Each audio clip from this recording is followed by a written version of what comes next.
Hi everyone, welcome back to Nicely Soiled. This is Valentina and I'm super happy you clicked on this video. Today we're going to talk about terrariums and in particular how I build this thing, how I maintain it, and also I will give you a rough idea on how much I spent to build it. So let's get started.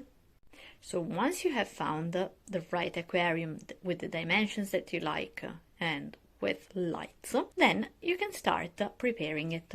You will firstly need to buy some expanded clay that you lay at the very bottom of the aquarium. This will give you the right drainage that you absolutely need for your plants. Because remember, when you water, you do not have drainage holes, so the roots will risk to rot if they don't have proper drainage. I will tell you more when I'm talking about maintenance, but you have to be extra careful with water. Right above expanded clay, I put a layer of soil mix that is composed by regular soil plus orchid bark. I chose to make this mix because it really needs to have, again, good drainage. I do not want a regular soil mix that will retain too much water, because terrariums are more likely to have problems with overwatering than underwatering. So you want to have a soil that will make water evaporate quite fast, especially in case you made a mistake with watering and you put a bit more water than necessary. Then I have put some charcoal, which will help to filter water and to capture the impurities of the water. Finally, you should choose the plants that you like, or that the plants need more or less the same amount of water and light, otherwise it may become a problem. So for example, in this case, I chose some peperomias, I chose a coffee plant, a Fittonia, and also an anthurium. Once you are satisfied with the position of your plants, then fill in all the gaps with the soil. So the roots will not be exposed to air and they will be fully covered by soil.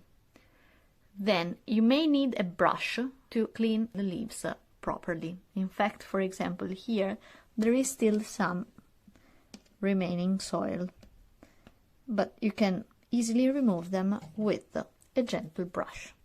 Also, regarding lights, these are regular LED lights, which we control with this timer.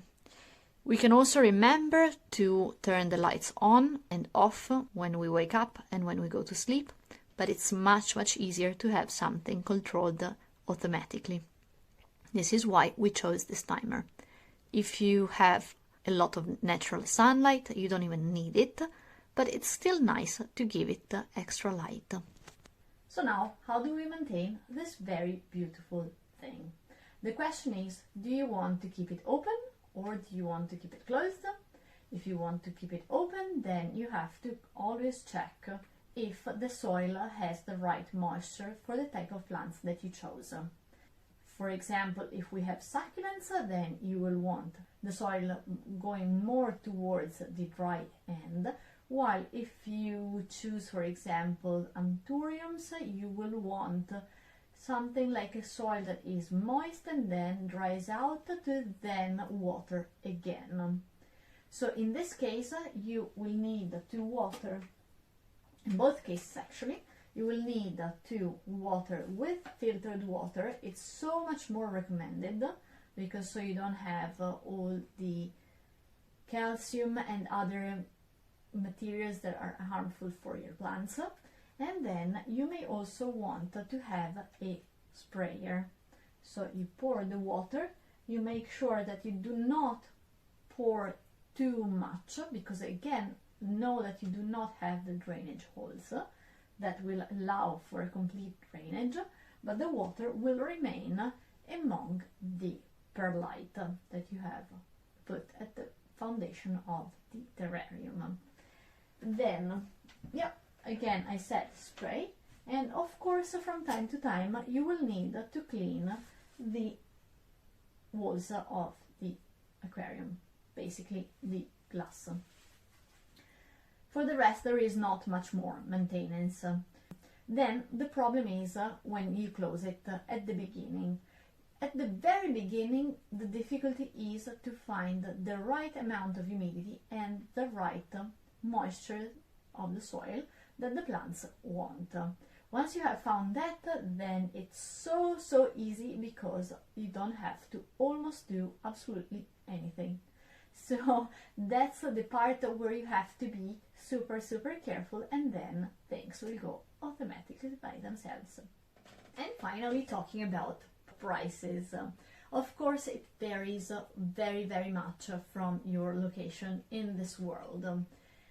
In general, I could say that here in Europe, you should expect to pay a terrarium of these dimensions more or less from 80 to 100 euros, more or less. Then the plants, that is a cost that can vary a lot depending on the types of plants and where you purchase them, because if you go to a florist, then it's going to be a bit more expensive than if you go to a nursery, and also the price in every country of each plant varies quite a bit. So that is very subjective to you and to what plants you want to add and where you live. Then at the bottom we put expanded clay, which was around 5 euros. Then soil mixes were 5 euros each, so regular soil 5 euros, and orchid bark other 5 euros. Then among the soil, again, I said I put activated charcoal, which was something like 6 euros, maybe 8 euros roughly. And yeah, that was mostly it.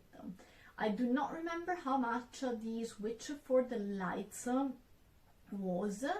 I will link it down below, the Amazon link, so you can find it very easily.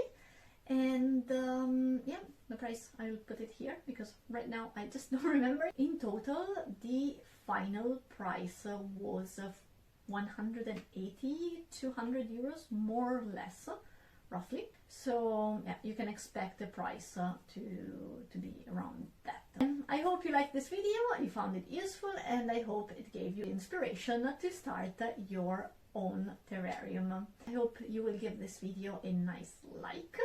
I hope I will see you subscribed to this channel. Click the bell button to make sure you don't miss any video of mine right away when I upload them. And I hope you share this channel with as many friends as possible that love plants as much as you do. One final thing, I will be absolutely happy if you comment with your experience about terrariums. So that will be super useful also for other users, and I will be writing back if you have any questions in your comments. I will see you very shortly. Ciao!